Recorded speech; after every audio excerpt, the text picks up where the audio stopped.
In a world where quality business information is needed, we bring you On the Mic with Mike, the leading social enterprise business show in RVA. Join Mike King, the partnership guru, as he delivers game changers in Metro RVA. On the Mic with Mike showcases how business can help make society better. He discusses tech, culture, innovation, best business practices, and highlighting area nonprofits. Join Mike Monday through Friday, because it is the place where the best and brightest come to chat. Hey, yo, Richmond, it ain't about how hard you hit.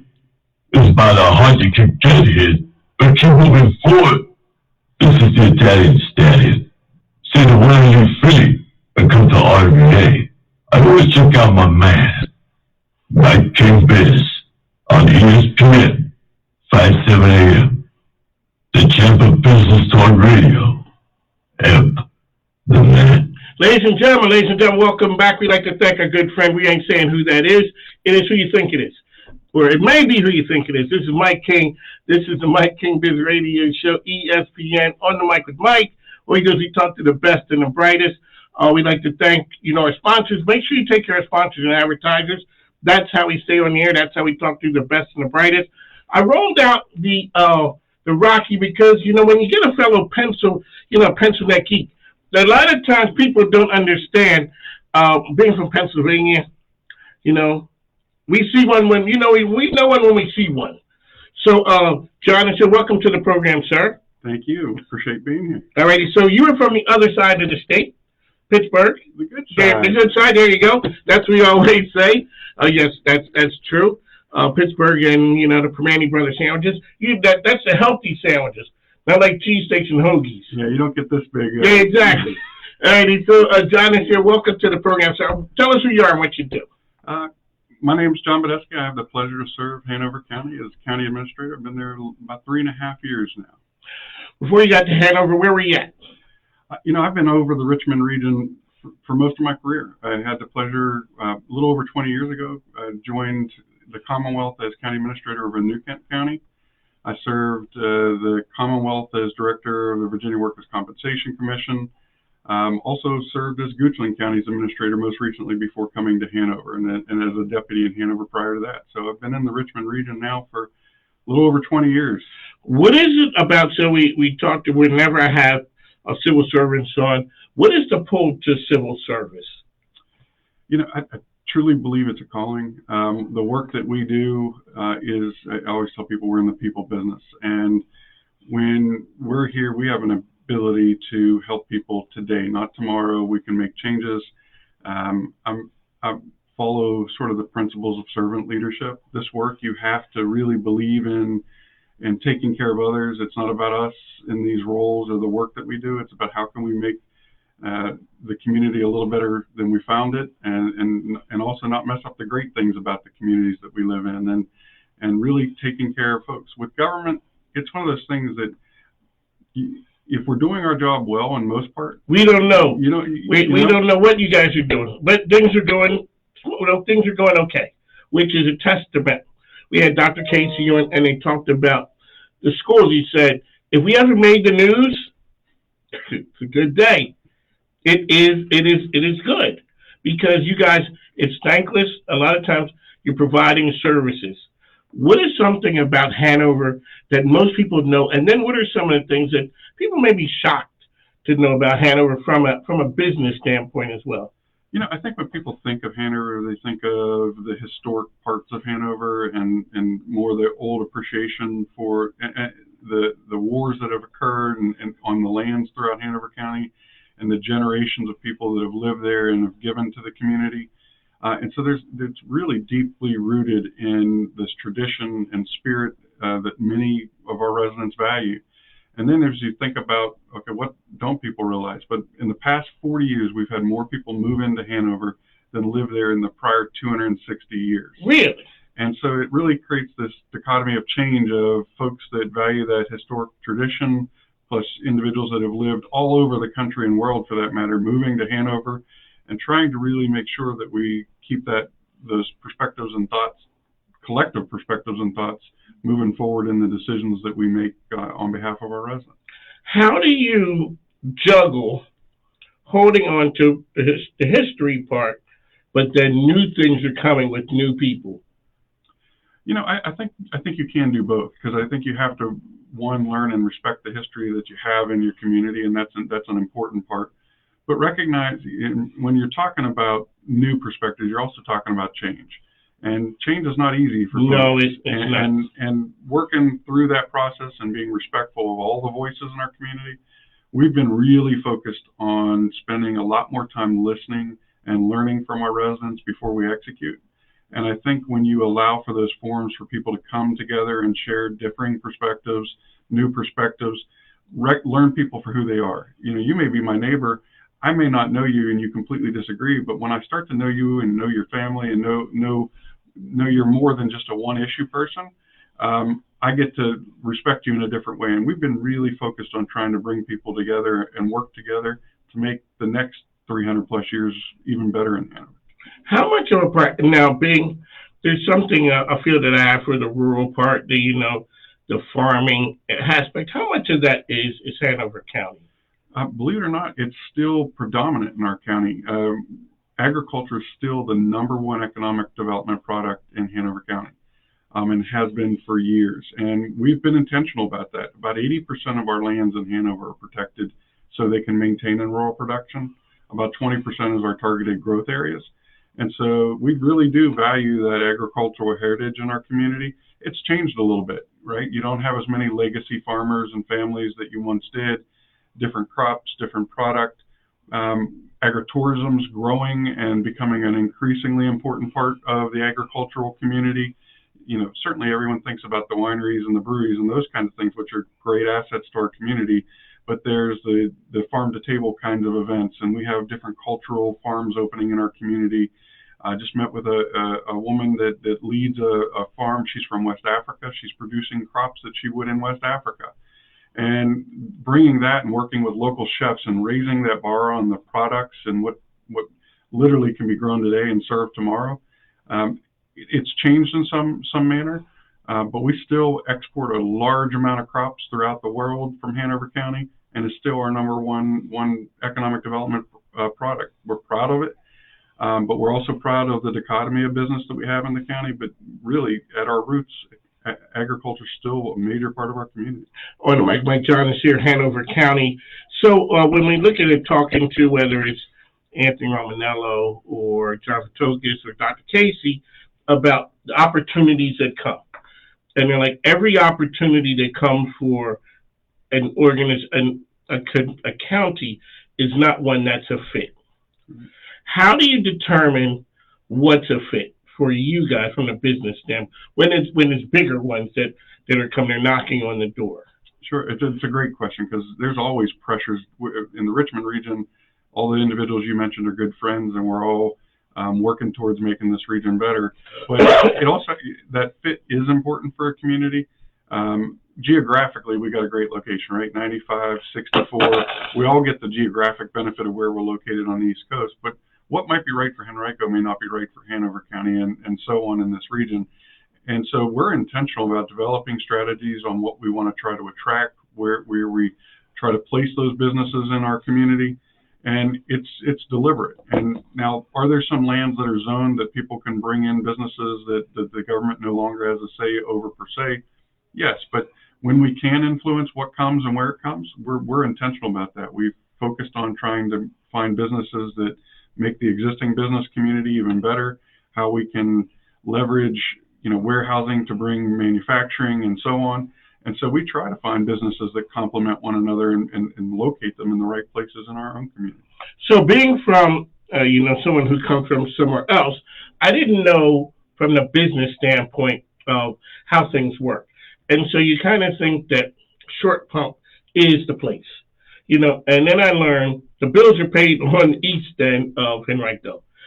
What would be a person be shocked at, like an area that's growing in Hanover, like, okay, this is the area that's growing, this is the one that gets a lot of the buzz, but over here is really where things are happening? I'll tell you, Hanover, the way we've designed our growth is where our utilities are. And so when you think of Hanover County, with 95 basically bisects Hanover County.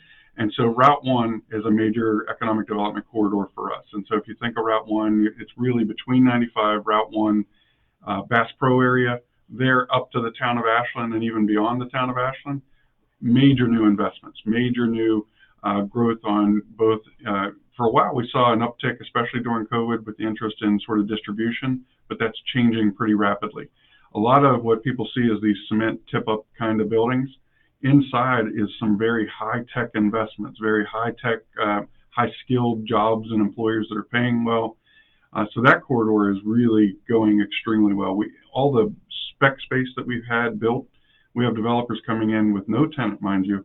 We had one that was 1 million square foot. Talked to the development team. They were out of Boston. They saw Hanover County and the Richmond region as a place they wanted to invest in. Not a single tenant, built a $1.1 million facility.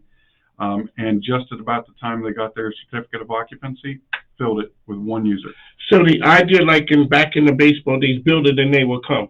It happened. It's happening for us, and really the Richmond region right now is very well positioned. We all have very low vacancy rates in existing structures, so it's driving the need for new capital investment.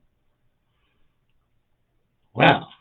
We're blessed in the Richmond region. I know you don't hear this in some other areas, but my friends in Henrico and Chesterfield and the city and even the adjoining counties, there's a lot of interest in this area, even through what we all prepared for a downturn during the pandemic.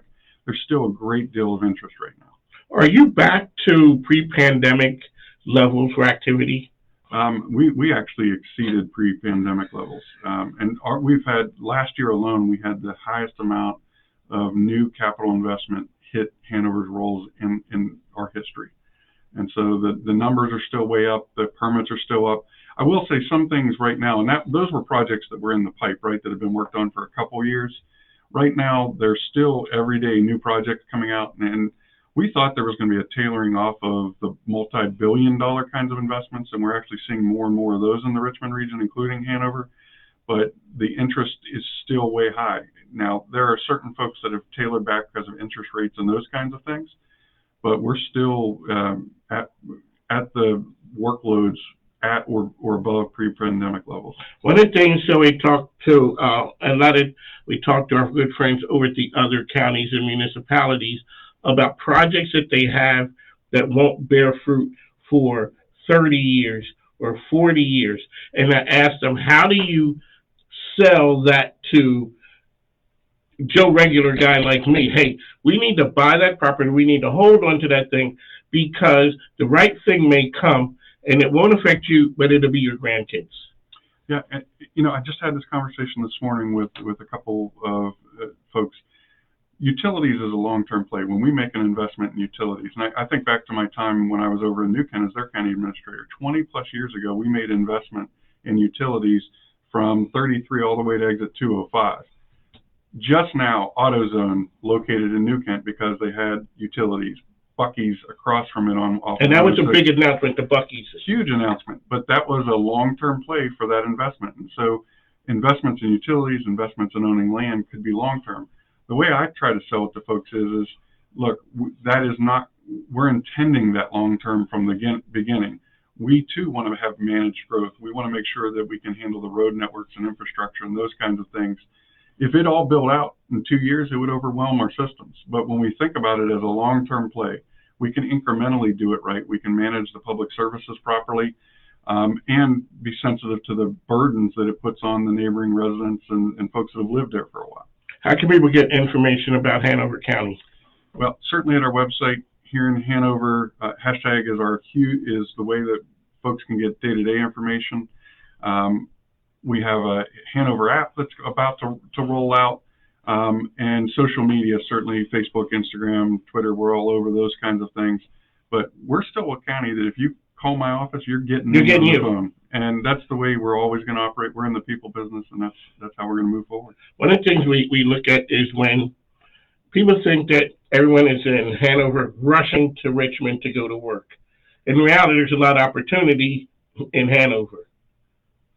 Really true, and that's one of our goals, that we want to make sure that as we see investment, we want good paying jobs for our residents so they don't have to drive into Richmond. So we're focused on trying to attract higher paying jobs.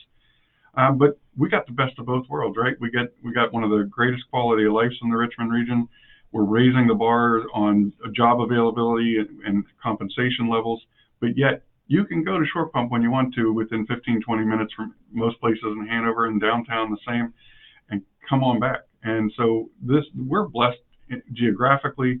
We got a great people base and quality of life in Hanover. But if you want all those other opportunities, they're right there available to you. For the business community, let's talk about attracting businesses, big ones, small ones. I guess we had Jennifer Wakefield on a couple of weeks ago, and they're saying before it was, the process to get things in the pipeline was longer. Pandemic hit, it shortened. Going back to a little bit more of the, not the urgency craziness that it was during the pandemic era. Yeah, Jennifer's correct, and we're a member of the Greater Richmond Partnership with Henrico, Chesterfield, and the city as well, and we're all seeing it. And so before, they used to talk about shovel readiness of places that are ready. And look, businesses are making decisions before they ever come and talk to the county administrator. They're looking online, they're reading press releases, they're looking at what's demographic data.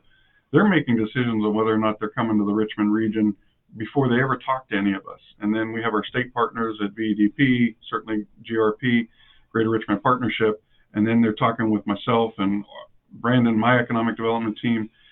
But readiness is so different nowadays. There used to be projects that were willing to go through a 4 to 6 month zoning process, willing to go through, but some of these folks are saying, I need to be open in 12 months. And if they don't have a piece of land that has the zoning, has the utilities, has the right amount of acreage, if they need power or natural gas or rail spur or internet, they're all a factor that they need to know as quickly as possible. And time is money. So they want to be open 12, 24 months in some cases. Some are doing what, our friends down in Chesterfield are seeing Lego do. They're not waiting until they get operational. They're operating out of a smaller facility that they'll transition into the larger one as it builds its phases out.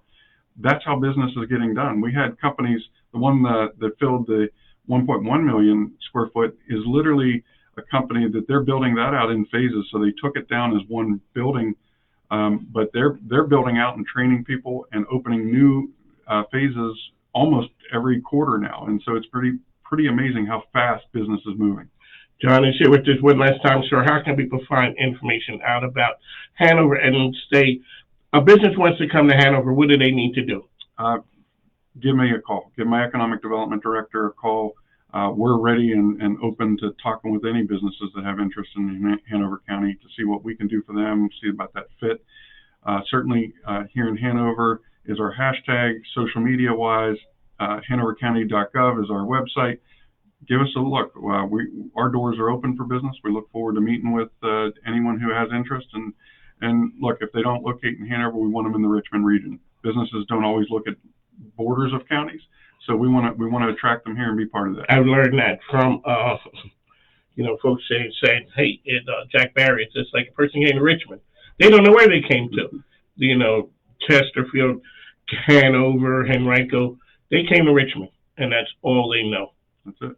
Again, we'd like to thank you for coming on the program. On the mic with Mike. John is here. Hey, make sure you go check out Hanover. A lot of great things happening out there. As you said, it's more than just the wineries and the breweries.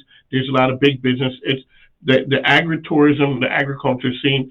That's one of my favorites to talk about.